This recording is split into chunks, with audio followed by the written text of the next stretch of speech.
A sharp insult slices through the air as a young white girl dismisses the driver waiting for her. The street glows with evening lights, witnesses pause, and arrogance clashes against calm dignity. A symbolic rejection marks the beginning of an unseen unraveling, ending with a cliffhanger hinting at a twist far bigger than anyone expects. "We don't ride with people like you." The words cracked like glass against stone, loud enough that even the man walking his dog on the other side of the street paused. The taxi had just pulled up to the curb on a chilly evening, its headlights stretching long beams across the damp road. The city hummed around them. Buses screeched to a stop, neon signs blinked, and pedestrians flowed past, all carrying the muted tension of a neighborhood where wealth and poverty brushed shoulders but never mixed. Inside the yellow cab, the driver sat still. His hands remained on the steering wheel, knuckles calm, posture steady. He had driven through countless streets, seen the world from the rearview mirror, and learned over years of experience that silence often spoke louder than protest. But tonight, something in the girl's tone sliced deeper than usual. She stood on the sidewalk, arms crossed, clutching her designer handbag like a shield. Her hair was perfectly ironed, her jacket tailored, her confidence bloated by entitlement. The disdain in her voice wasn't just directed at him as a man, it was at him as a black man. Behind her, a friend whispered nervously, tugging at her sleeve. "Maya, maybe we should just—" "No," Maya cut her off sharply, her eyes narrowing as though the very idea of stepping into the cab disgusted her. "My mother would never forgive me if I got into that." She tilted her chin toward the driver as if he were less than human, a mistake parked by the curb. The driver exhaled slowly. His face remained unreadable, but his heart burned in silence. He had seen such arrogance before. It was a familiar wound, stitched and reopened countless times by strangers who mistook his dignity for weakness. Without a word, he reached to the passenger seat, picked up the laminated taxi ID card that bore his name and license, and held it out through the open window. Then, in a deliberate motion, he let it slip from his fingers. The card fluttered down and landed in a shallow puddle at the curb, the ink smearing as water crept into the paper. A symbolic action, a quiet surrender of how little the card, the system, or the city valued him in moments like this. Gasps rippled among the people watching. The man with the dog stopped completely now, eyes fixed on the scene. Two teenagers slowed their skateboards. Even the street seemed to hush for a second, the neon buzz and traffic blending into background silence. Maya smirked, mistaking the gesture as weakness.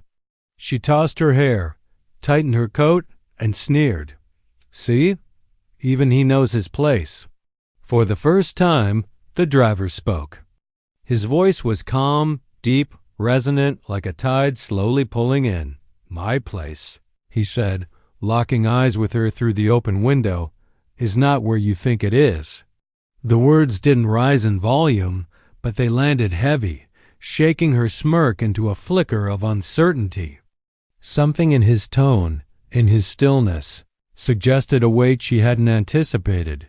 He shifted the gear, the engine purring under his control. But instead of driving off, he left the cab idling. His gaze lingered for a moment longer before turning toward the mansion-lined street just beyond the corner, a place where gates gleamed and secrets waited. And as Maya tugged her friend's arm and turned away, laughter on her lips, she didn't notice the shadow of realization creeping into the air dot because soon enough, the door of a mansion would swing open, and everything she thought she knew about the man behind the wheel would shatter. Maya's laughter trailed behind her like perfume, heavy, cloying, meant to announce her superiority even as she disappeared down the block. Her heels clicked on the pavement, each step sharp and dismissive. Beside her, her friend kept glancing back, visibly uneasy, as though the sting of what had just happened clung to her more than it did to Maya. The driver remained seated, one hand on the wheel, the other resting lightly against the worn leather seat beside him. He didn't chase after the insult. He didn't plead for respect. Instead, he let silence hold the moment. Silence, he knew, was sometimes the loudest witness.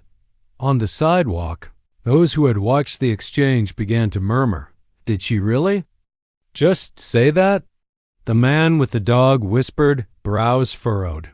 "Unbelievable," one of the skateboarders muttered, shaking his head. "Guy's just doing his job." The driver heard every word, but he didn't acknowledge them. He had long ago learned that dignity wasn't in defending yourself to strangers. It was in living in such a way that truth defended you without your help. With measured calm, he reached down to pick up the soaked ID card from the puddle. The ink had blurred, his name bleeding across the lamination as though erased by the city itself. He placed it gently back on the dashboard, letting the water drip onto the mat below. The cab's engine purred steadily. A soft jazz tune hummed from the radio, filling the space with notes that curled through the air like smoke. It was music he had grown up listening to, his father's records, played late at night in a small home that smelled of coffee and warm bread. Those memories were the quiet counterweight to moments like this. He shifted into drive, pulling the cab slowly back into traffic. Neon reflections from store windows flickered across his windshield, painting his face and alternating shades of blue and red. Around him, the city pressed on, alive, indifferent, grinding forward no matter the human drama playing out on its sidewalks. As he drove, his mind replayed Maya's words. Not with anger, not with hurt, but with a kind of tired recognition. Racism in his world wasn't a storm that suddenly erupted. It was a drizzle that never ended.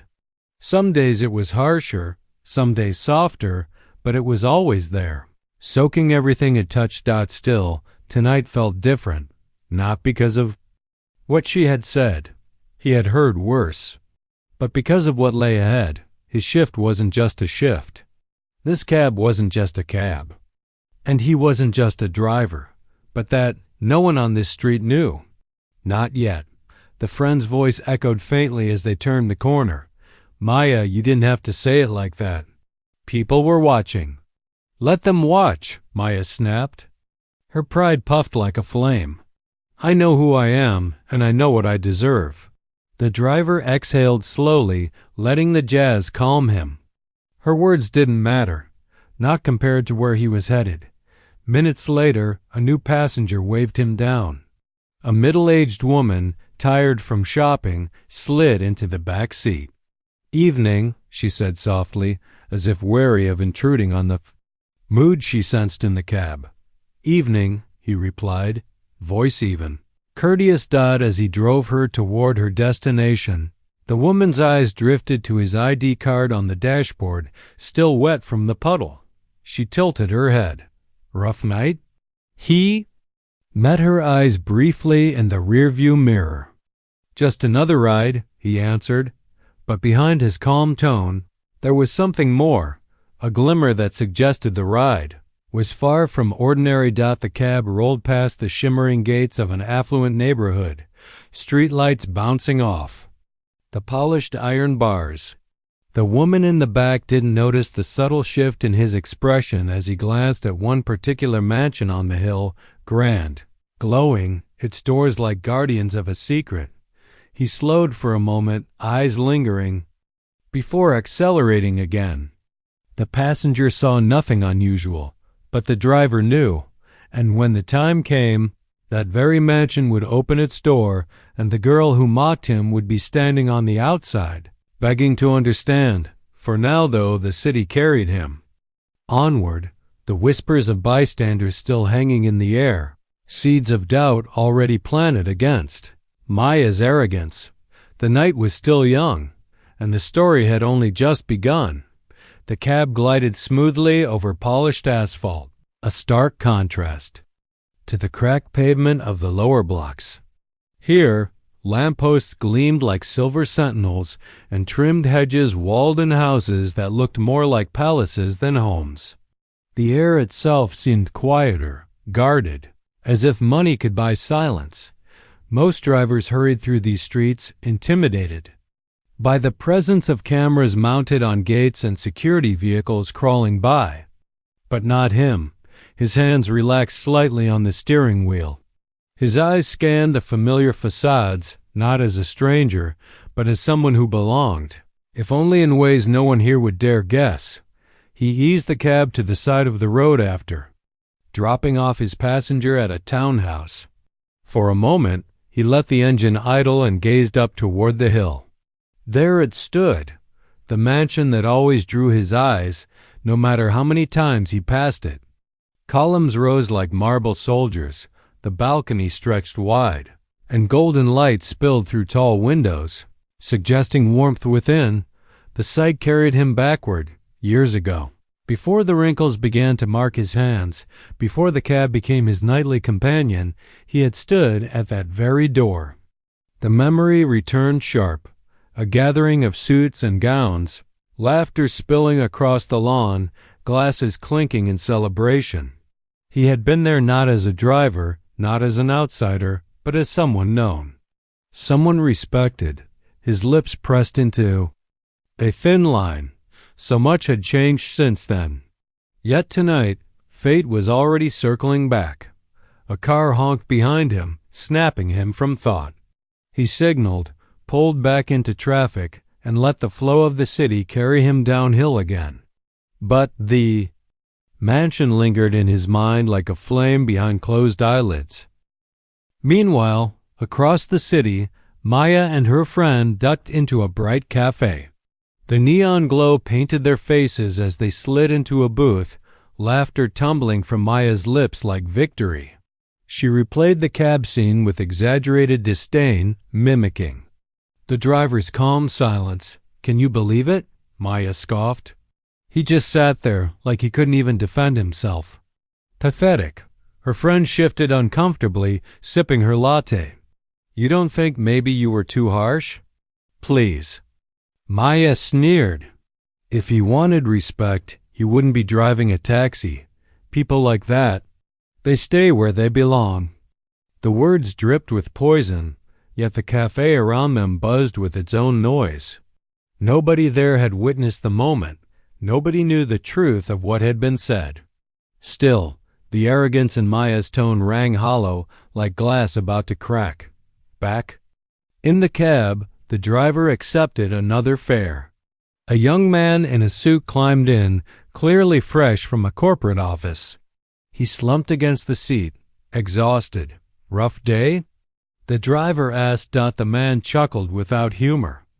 "Every day's rough, chasing numbers that don't even matter." The driver nodded knowingly. Some numbers matter less than the people who hide behind them. The passenger blinked at him as if struck by the quiet wisdom in the words. He didn't know the man behind the wheel, didn't know the life buried beneath the uniform. But he felt the weight of truth in his voice. When the cab reached the man's destination, a luxury apartment near the river, the passenger paused before leaving. "You sound like someone who's seen more than most."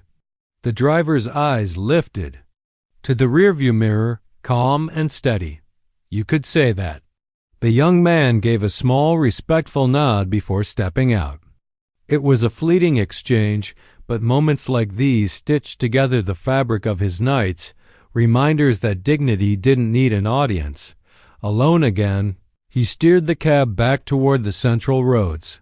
His reflection in the glass blurred against the passing lights. For others, he was invisible. Just another driver blending into the city's rhythm. But tonight, the rhythm was changing. As the clock neared midnight, he found himself once again at the foot of the hill. He slowed, parking beneath a street lamp that washed his cab in pale gold. For a long while, he simply sat, engine humming, headlights off. His eyes fixed on the mansion's iron gate. Beyond those gates lay the truth. Beyond those walls lay a life carefully hidden. A life no insult could erase. The driver rested his hand on the steering wheel, thumb tapping lightly. A storm was brewing, though not in the sky. It was forming in silence, in dignity, in the inevitable unraveling of arrogance. And when the door of that mansion finally opened, it would not just be Maya's laughter that shattered. It would be her entire belief in who truly belonged. Streetlight hummed softly above the cab, a lonely halo on an otherwise quiet road. The driver's gaze stayed locked on the mansion gates. Beyond them, marble steps glistened faintly in the moonlight, framed by towering columns that seemed to reach into the clouds. He closed his eyes, and the present dissolved. It was the same house, but brighter, alive with music. A band played under strings of lights, their melodies echoing across the lawn. He could see his younger self, sharp suit, confident stride, laughter among people who respected him. His hands weren't on his steering wheel then. They were shaking hands with mayors, lawyers, and doctors. He remembered the champagne fizz. On his tongue, the warm glow of belonging. And then, just as clearly, he remembered the collapse. The whispers. The sideways glances. The quiet doors shutting, one after another, when he refused to bend to certain unspoken rules. The system had carved him out with invisible blades, until he found himself stripped of everything but his dignity. That dignity was all he had carried into the cab. A horn blared behind him, pulling him back to the present. He eased the car into gear, rolling slowly away from the mansion, though his heart remained tethered to its gates. Elsewhere, Maya sat cross-legged on her plush bed, scrolling through her phone. Her friend sat on the floor, flipping through a magazine, but her attention kept flickering back to Maya. "You were cruel tonight," her friend finally said, voice hesitant but steady. Maya scoffed without looking up. "Don't start again. I'm serious. People saw you." "They heard you. So what?" Maya's eyes narrowed at the screen. "They'll forget by morning. He's just another driver. No one cares." Her friend sighed, folding the magazine. "Shut. I care. And the way he looked at you, I don't know. It was different, like he knew something you didn't." Maya's jaw tightened. She didn't want to admit that the memory of his calm eyes had unsettled her. That look hadn't been defeat, it had been certainty. And certainty, from someone she deemed beneath her, irritated her more than anything else. "Forget it," she muttered, tossing the phone aside. "He's irrelevant."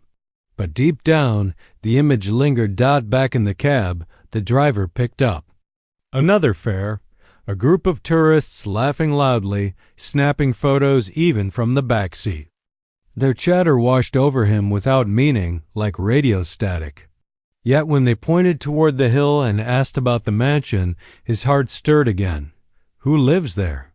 One of them asked, curious. The driver's lips curved faintly, though his eyes stayed on the road. "People who think walls make them untouchable." The tourists laughed, missing the weight beneath his words. They tipped generously and spilled out onto the sidewalk, still snapping photos. Alone once more, he rested his hand against the wheel. He thought about his father, a man who had taught him that respect was never granted by wealth or titles, but by character. His father's voice echoed in his mind. "Stand tall, son, even if the world tries to shrink you." That voice had carried him through the fall, through the nights when dignity was the only thing left in his pockets. And now, that same voice whispered again, steady and sure, "The story isn't finished." The night thinned as clouds drifted across the moon. In the cab's mirror, the driver caught his own reflection, eyes tired but unbroken, posture still upright. Somewhere across town, Maya tossed in her bed, restless despite her certainty. Her friend's words gnawed at her, like he knew something. "You didn't." She pulled the blanket tighter, but unease crept in anyway. She had spent her life shielded by wealth, entitlement, and the belief that people like him would always remain in the shadows. But the look in his eyes had cracked that belief just a little, and cracks, however small, had a way of spreading. The driver pulled into a quiet lot, turned off the engine, and leaned back in his seat. The mansion still glowed faintly in the distance, a reminder, a promise. Soon enough, the paths would cross again. And when they did, the past he carried would rise to meet the arrogance she wore like armor, and neither would leave unchanged. Morning broke with a crisp chill, the kind of light that made glass towers gleam and sidewalks feel unforgiving. Maya slipped on her sunglasses, shielding herself from the day as much as from the stares she imagined people might be giving her. She replayed last night's scene in her head like a victory reel, but the pride that had carried her laughter felt oddly dim in the sunlight. At breakfast, her mother sat across the table, stirring tea slowly. A woman of practiced grace, she scanned the newspaper, pausing only to glance at her daughter. "You look restless," her mother observed. Maya forced a smile. "Just tired. Too much going on." Her mother hummed, unconvinced, before returning to the headlines. The silence pressed heavy, broken only by the clink of silver against porcelain. What Maya didn't know was that the very story of her cab rejection had already begun to spread through whispers on the street, murmurs in cafes, and posts flickering across social media. A bystander had recorded part of the exchange, uploading it with captions that stung sharper than any insult. Privilege at work. Dignity in silence. The clip wasn't viral yet, but it was moving quietly, steadily, like water finding cracks in stone. Meanwhile, the driver rose from his modest apartment, buttoned his crisp shirt, and polished his shoes until they gleamed. He took pride in details even if the world didn't notice. Outside, his cab waited, faithful and steady. He slid behind the wheel, hands moving with practiced ritual.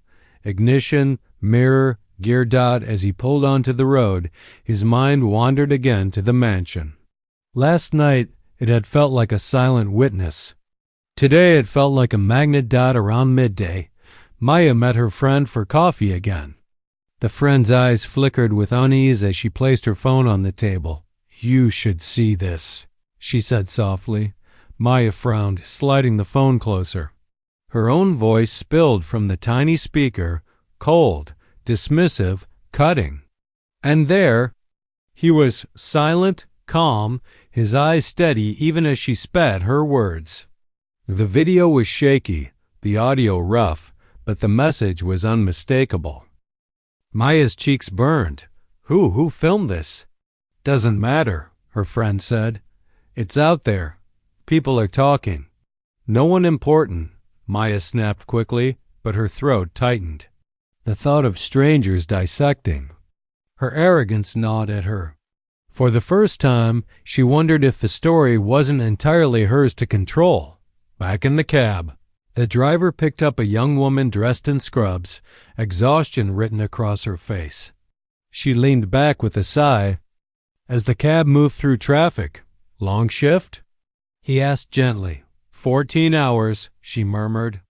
"Sometimes I think no one even sees us." He glanced at her in the mirror, his voice steady. "The world often pretends not to see those who hold it together."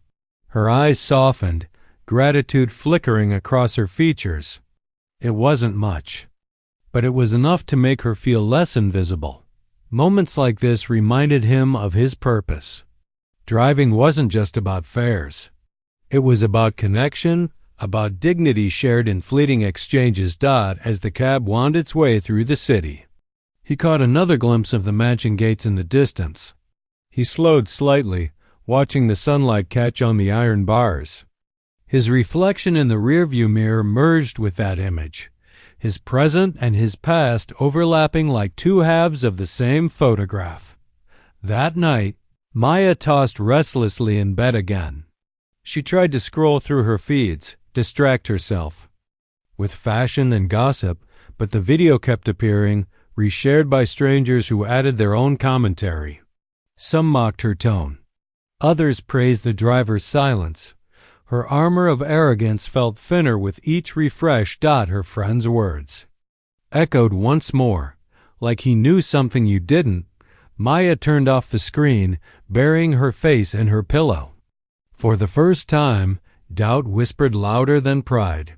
Across town, the driver parked near the mansion once more. He sat in stillness, the hum of the engine fading as he turned the key. The house loomed in the night, its windows glowing like watchful eyes. He exhaled slowly, a quiet promise forming on his lips. Not long now. Because soon, the past would return to the present, and the girl who rejected him would stand at the very gates she thought were hers alone. The night was calm. The city's hum softened under a blanket of stars. The driver parked his cab along a quiet curb, stretching his back after a long shift. As he reached into his pocket for his keys, a voice called out from the shadows, "Sir? Excuse me, sir?" He turned. A man in a tailored black suit approached, posture straight, expression polite but purposeful. In his hand was an envelope, thick, cream-colored, sealed with wax. The kind of letter that belonged in another world, not on a street corner beside an aging cab. The driver raised a brow. "For me?" The man nodded firmly. "Yes, sir. You are expected tomorrow evening at the Langston estate." The name was unmistakable. The mansion on the hill. For a moment, the driver said nothing. The city seemed to pause with him. Finally, he reached out, fingers brushing the heavy paper, and took the envelope. "Expected?" he asked quietly. "Indeed." The man replied, bowing his head slightly. "The family sends their regards." Without another word, the messenger turned and disappeared into the night, leaving only the echo of polished shoes on pavement. The driver studied the envelope under the streetlight. His name was written in elegant ink, not driver, not sir, but his name. A reminder that he was known, remembered, and summoned for a purpose bigger than the insult he had endured. He slipped the letter into his jacket pocket. His reflection in the cab window caught his eye. Calm, steady, ready. Meanwhile, across the city, Maya sat curled on her bed, scrolling endlessly. The video had now spread further. Comments flickered across her screen, entitled, "She doesn't even realize how strong he was in silence. This is what privilege looks like." Her chest tightened as the words pierced her carefully crafted image. She had always been admired in her circles, envied even. But here were strangers, faceless and relentless, painting her as the villain. She slammed the phone down, her frustration boiling over. "This is ridiculous," she shouted. Her mother, hearing the outburst, appeared at the door. "Maya, what on earth is wrong?" "People online," Maya snapped. "They're twisting everything. They don't even know me." Her mother's eyes narrowed, studying her carefully. "What did you do?" Maya hesitated, lips pressed tight. "Nothing that matters." But her mother's silence carried its own weight, a reminder that arrogance was harder to defend when the world itself began to push back. The next evening arrived swiftly. The driver stood before a mirror, straightening a dark suit that hadn't seen the light of day in years. It fit him well, carrying echoes of a man the world had tried to forget. He polished his shoes once more, adjusted his tie, and slipped the invitation into his inner pocket. The cab remained parked. Tonight, he wasn't a driver. Tonight, he was stepping back into a world that had once been his, a world that would soon collide with Maya's illusions. The Langston estate loomed larger with every step he took toward its gates. Security guards, accustomed to turning away, those who didn't belong, now bowed their heads respectfully. The iron bars swung open at his arrival.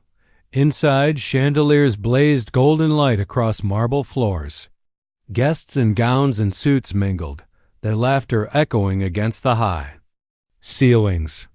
The air smelled of roses and fine wine. As he entered, conversation stilled. Faces turned.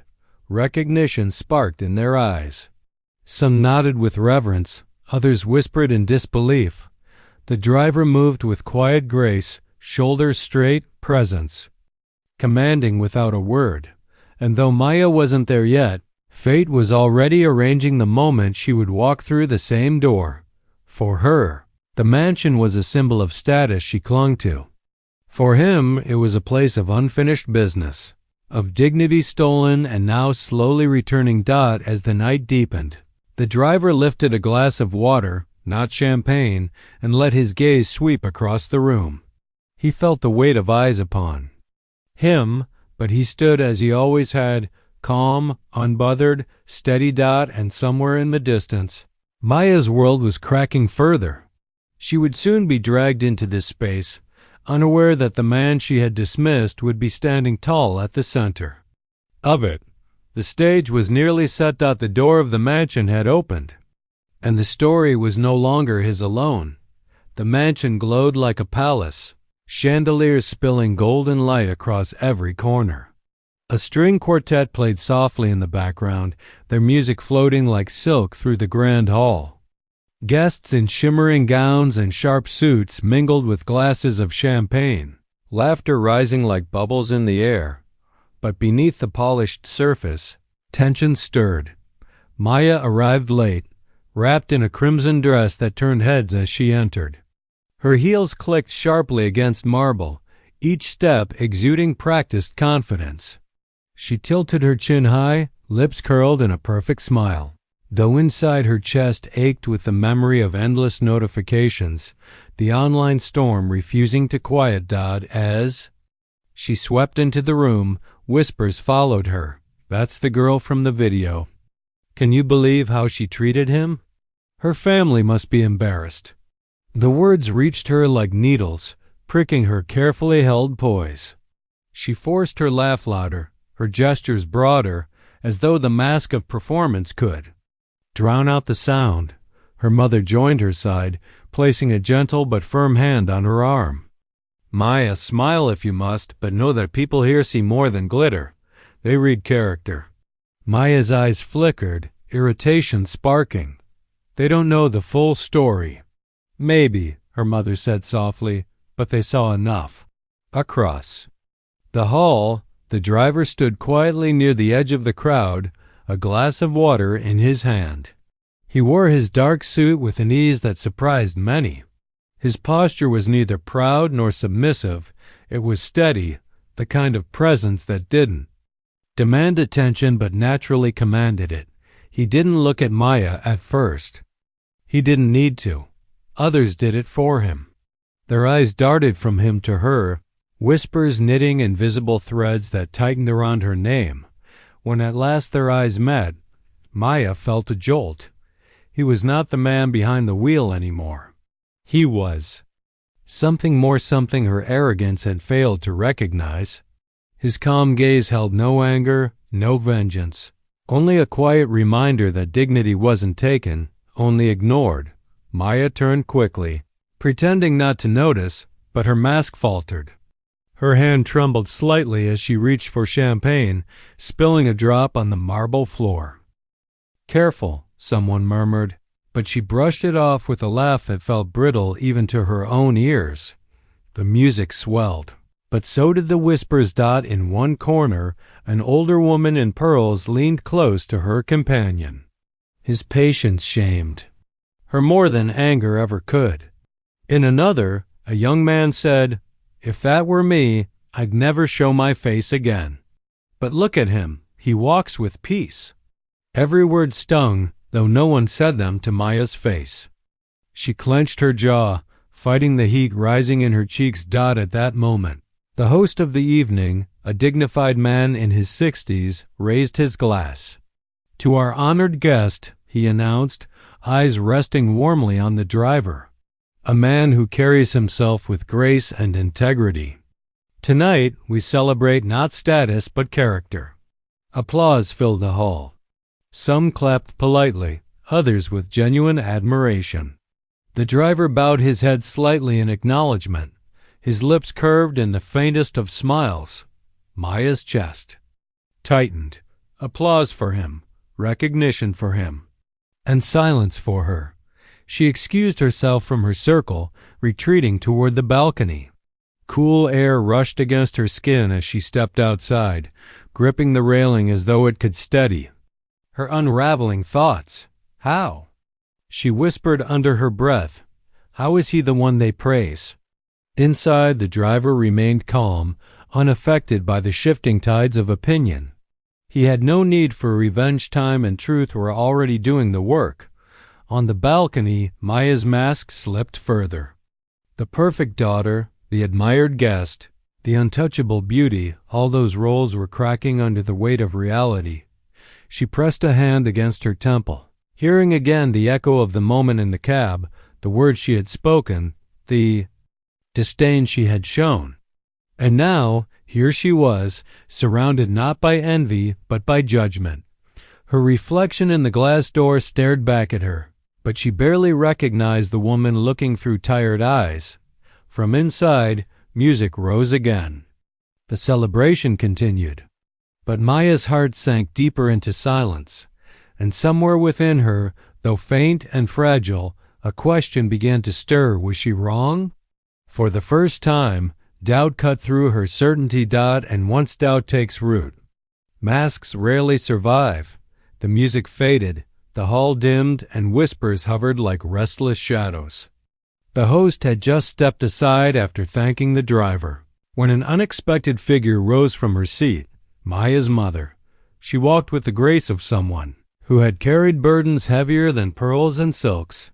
Her gown, a deep sapphire blue, reflected the chandeliers, but her eyes held something raw, something unpolished, unhidden.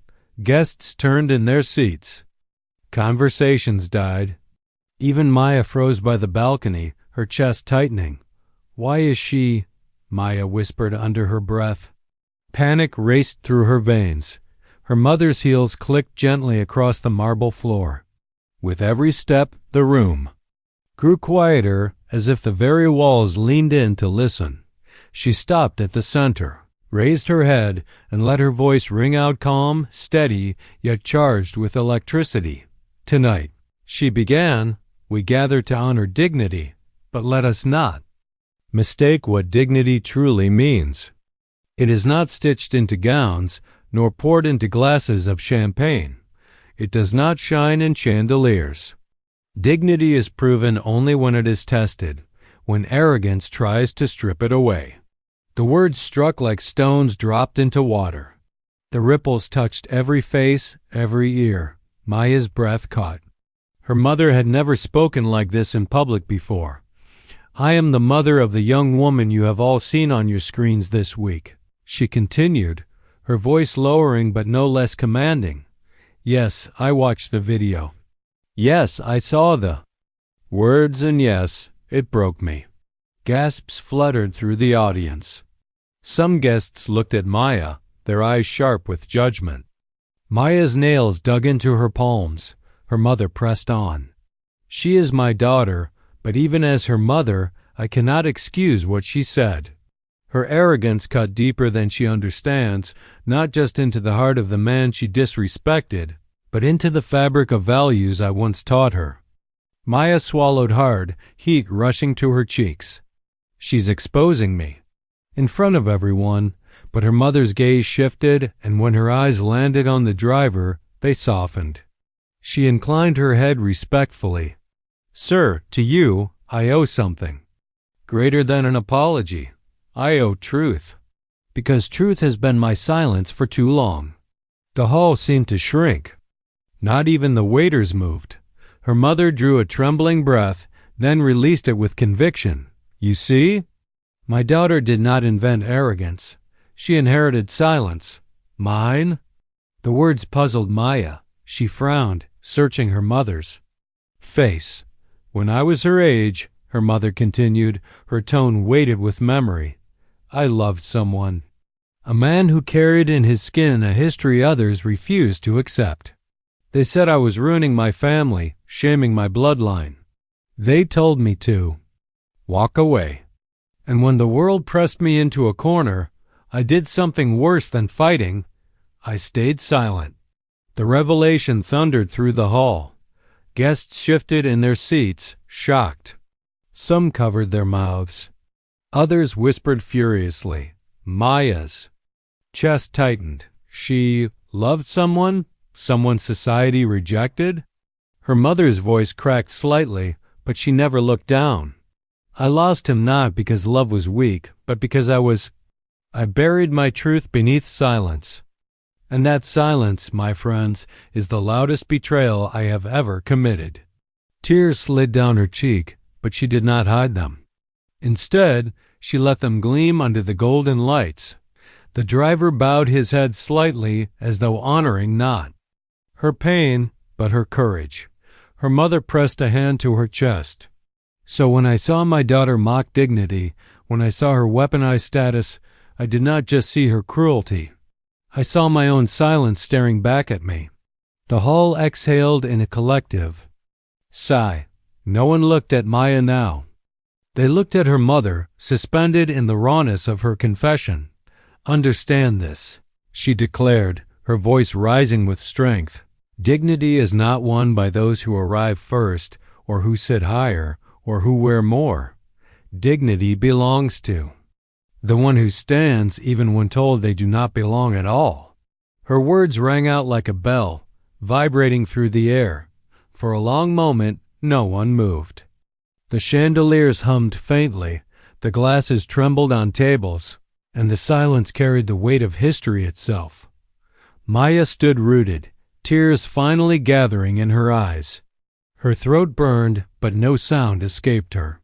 She had never seen her mother this way, stronger than status, fiercer than reputation, and more vulnerable than she had ever imagined. The driver lifted his glass quietly, a gesture of acknowledgement. His eyes caught Maya's, not accusing, not condemning, but reflecting something unshakable. The truth is stronger than silence, and in that moment, Maya realized her fall had already begun. The applause that should have followed her mother's words never came. Instead, silence reigned heavy, suffocating, merciless. It clung to the chandeliers, draped across the velvet curtains, and settled into every corner of the gilded ballroom like a curse. Maya could hear her own heartbeat, rapid and uneven, as if it too feared the silence. She stood near the balcony, railing, hands trembling, her champagne glass quivering so violently the bubbles threatened to spill over. She gripped it tighter, but the crystal stem only felt more fragile in her palm, a mirror of her own unraveling. Then came the whispers. Quiet at first, like the hissing of snakes hidden in tall grass. But they grew, threading through the crowd, multiplying until they pressed against her ears from every direction. Did you hear her mother? She admitted it herself. What kind of girl treats people like that? She looked down on everyone. Now look at her. Each sentence cut deeper, leaving invisible bruises across her pride. Maya's eyes darted toward the grand exit doors. If I leave now, if I run, maybe this ends. Maybe tomorrow it will be forgotten. But even as she imagined escape, another whisper struck harder than the rest. She's nothing like her mother. The words sliced her open. Maya's throat tightened. That was the cruelest irony. She had spent her life believing she was above her mother, stronger, untouchable. And now, in front of everyone, her mother's confession had turned the tables. Her mother stood in dignity, while Maya shrank under the weight of judgment. She remembered her mother's trembling voice. She inherited silence, mine. Silence. That single word mocked her now. For her mother, silence had been fear. But for Maya it was shame. Her gaze flickered toward the man who had been at the center of the storm, the driver. He sat quietly, unshaken, his hands folded before him. No anger twisted his face. No smirk of revenge played at his lips. His stillness was worse than shouting. His silence carried a weight her mother's never had. His silence was power, and Maya hated it. The ballroom seemed to close in around her. The chandeliers blazed too brightly. The perfume and cologne of the guests clashed in suffocating waves. The marble beneath her feet felt unsteady. She pressed her palm against the railing, trying to steady herself, but even the polished wood seemed to tilt under her trembling grip. Then a sound pierced the stillness. Laughter. Low, sharp, cruel. Maya whipped her head toward the corner of the room. A young man leaned in close to his companion, chuckling openly. His words carried just enough for the crowd to hear. Imagine the queen of arrogance toppled by her own mother's tongue. The crowd tittered, some muffling their laughs, others smiling behind their glasses. Maya's face burned. It felt as if the chandeliers had turned their full fire upon her, exposing every flaw, every crack. Her chest tightened until she could barely breathe. Something inside her snapped. Her hand shot out, and she slammed the champagne glass onto the nearest table. The crystal shattered, shards scattering across the marble floor with a ringing finality. Gasps erupted, the sound echoing like thunder across the hall. Enough. Maya's voice rose above the murmurs, trembling with fury and desperation. Enough of your whispers. Enough of your stares. You think you know me? You think you understand me? The hall froze. Waiters halted mid-step. Guests leaned back, clutching pearls and silk handkerchiefs. You sit there, Maya continued, her chest heaving, judging me, laughing at me as if you've never made mistakes. As if you've never spoken in anger, in ignorance. But when I do it, suddenly I'm the villain of the world? Her words hung heavy, echoing off the gilded walls. But no one moved. No one answered. She turned, her eyes finding her mother. The sight of her calm, tear-streaked face only inflamed Maya further. And you, Maya spat, her voice cracking. You betray me here, in front of everyone? You think exposing me makes you noble? You think this makes you brave? No. All it does is prove that I am alone in this hall, abandoned even by you. Her mother's lips trembled, but she did not speak. She didn't need to. Her silence was not betrayal, it was a mirror. And in that mirror, Maya saw not a victim, but herself. Her knees wavered.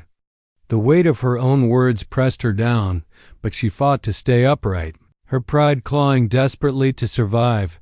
And then he moved. The driver rose slowly from his chair, the simple action commanding more attention than her outburst had.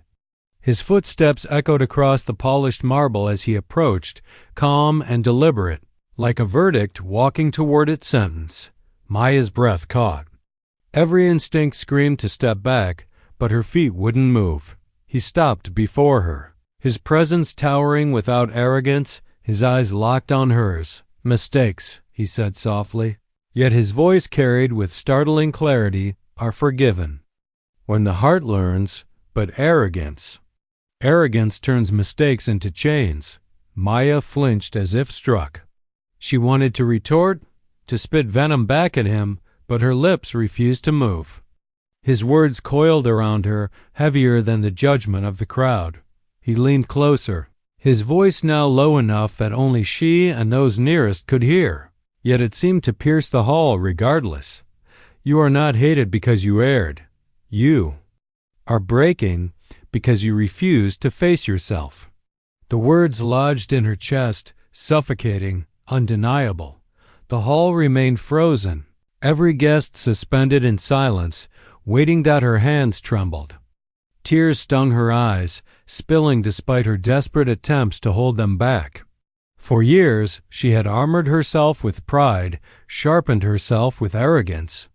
And now, in this moment, every piece of that armor cracked, shattered, and fell to the marble floor with the glass shards. Her vision blurred. She gripped the railing again, fearing her legs would collapse beneath her. A sob rose in her throat, broken, unrefined. The driver straightened, his voice steady and unshaken. The choice is yours. break, or rebuild. He stepped back, leaving her in the center of the hall. The spotlight, real or imagined, remained on her. The guests watched. The chandeliers flickered. Even time seemed to hold its breath. Maya's chest heaved. Her reflection in her mother's tearful eyes, the fragments of glass glittering at her feet, the weight of the crowd's silence, all of it bore down on her at once. This was no longer about shame. It was about survival. About whether she would cling to pride or finally painfully learn humility. And as the silence deepened once again, Maya stood trembling, trapped between the ruins of who she was and the terrifying possibility of who she could become. The courtyard of the mansion buzzed with murmurs like a restless ocean. Reporters pressed against the iron gates, their cameras flashing like lightning in a storm. Neighbors who had once whispered insults about Marcus now craned their necks for a glimpse of him. Inside, the marble floor gleamed under a chandelier that showered golden light across the vast hall. Marcus stood tall in the center, hands folded. Behind his back, his expression calm. He wore no crown, no robe of power, just a simple black suit. Yet, he looked more regal than anyone in the room. Across from him, Rachel stood frozen, her skin pale, lips trembling as she tried to hold on to the remnants of arrogance. Her father, Robert, still in shock from the public revelation, clutched the back of a chair as though the weight of shame had made him weak. "You mean to tell me," Rachel's voice cracked, "that all this belongs to you?" Marcus tilted, his head slightly, his eyes narrowing. "No," he said softly. "It doesn't belong to me. It belongs to the generations before me who were told they'd never rise. It belongs to the voices silenced, to the hands that built this city, but were never allowed to own a piece of it. I'm just the one standing here today." The words struck like a bell in a silent church. Reporters scribbled furiously, every syllable meant to echo across tomorrow's headlines. Rachel tried to laugh, but the sound came out hollow. "You drove a taxi," she said, her voice shrill. "A mansion owner doesn't drive strangers around like a servant." The room tightened with tension. All eyes fell on Marcus. He walked toward her, slow and measured, until his presence forced her to step back. "I drove that taxi," Marcus replied, his voice deep and steady, "because I wanted to see the city through the eyes of its people. Because service isn't shame, it's strength. And while you saw a driver to mock, I saw stories, pain, and humanity that no mansion could ever teach you." Rachel's face flushed red. "You," she began, but her father cut her off with a trembling whisper, "Enough." Robert's voice carried the weight of a crumbling empire. He looked at Marcus, eyes glassy with a mix of regret and defeat. "All these years, I told my daughter we were better. That money, skin, and power made us untouchable. But today, I see it was nothing but fear masquerading as pride." Rachel's jaw dropped. "Father," but Robert shook his head. "No, Rachel. Look around. The world is watching. And the man you humiliated holds more dignity than I ever taught you." Gasps rippled through the hall. Cameras clicked. The arrogant legacy of their family shattered like glass beneath a hammer. Marcus remained still, his silence louder than their downfall. Then, slowly, he reached into his pocket and pulled out a small, weathered key. He held it up. "This," Marcus said, "was the first key my father ever owned, a key to a one-room apartment where the ceiling leaked every time it rained. He told me, 'Son, never forget this key, because the world may try to lock doors in your face. One day, you'll open them yourself.'" He set the key gently on the marble table, its metallic echo bouncing across the hall. "And today," he continued, his gaze sweeping across Rachel, her father, the press, and the silent crowd, "every locked door has been opened." The room erupted in whispers, tears, and applause. Rachel's pride broke. Tears slid down her cheeks, but she turned away, unable to face the wreckage of her arrogance. Robert sank into a chair, his hands covering his face, the weight of his silence finally crushing him. But Marcus did not smile in triumph. He only exhaled, long and deep, like a man releasing years of chains. Outside, the gates creaked open. The crowd parted as Marcus stepped into the night. The air was cool, crisp, carrying the scent of rain. Cameras flashed, but the moment felt bigger than headlines. As he walked toward his taxi parked at the curb, a little black boy pushed through the reporters, holding a toy car in his tiny hands. "Sir," the boy called out, "can you show me how to drive one day?" Marcus bent down, his smile warm and gentle. He took the boy's hand, placed the toy car back in his palm, and said, "You won't just drive one day, you'll own the whole road." The boy's eyes lit up, his mother weeping quietly behind him. Marcus rose, slipped into the driver's seat of his taxi, not as a man defeated by society, but as one who had already won.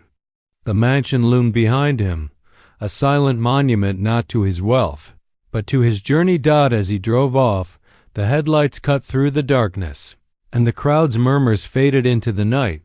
His father's words echoed in his mind. Every locked door will open, and tonight, the last one finally had.